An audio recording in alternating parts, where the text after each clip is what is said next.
Early photography is a story of light and chemistry, of innovation and experimentation. In the 1830s, Hippolyte Bayard and a handful of other men, such as Louis-Jacques Mandé Daguerre and William Henry Fox Talbot, separately sought to develop methods of translating an image permanently onto paper or a metal plate. Though lesser known, Bayard played a pioneering role in the invention of photography. His most distinct photographic method became known as the direct positive process. Bayard worked by day as a bureaucrat at the Ministry of Finance in Paris, experimenting with photography in his spare hours. He sent a letter to the French Academy of Sciences on February 24, 1840, outlining his direct positive recipe.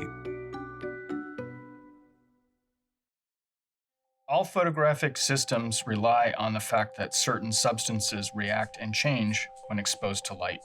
Working with Bayard's technique, there are a total of 4 chemical solutions involved: ammonium chloride, silver nitrate, potassium iodide, and sodium thiosulfate, commonly referred to by its historic name, hypo.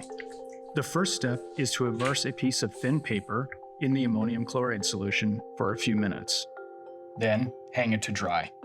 Bayard would have used ordinary writing paper, similar to the sheet on which he wrote his letter to the Academy.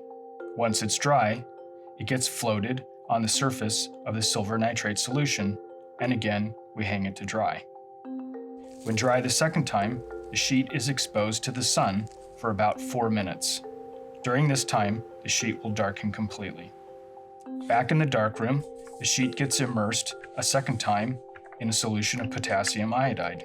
Then we take the sheet of paper, and while still wet, we place it in a holder, and the picture is composed. The holder gets placed inside the back of the camera. Our exposure for this demonstration took about an hour. Once the time has elapsed, return to the darkroom with the exposed sheet of paper, remove it from the holder, and thoroughly rinse it in water.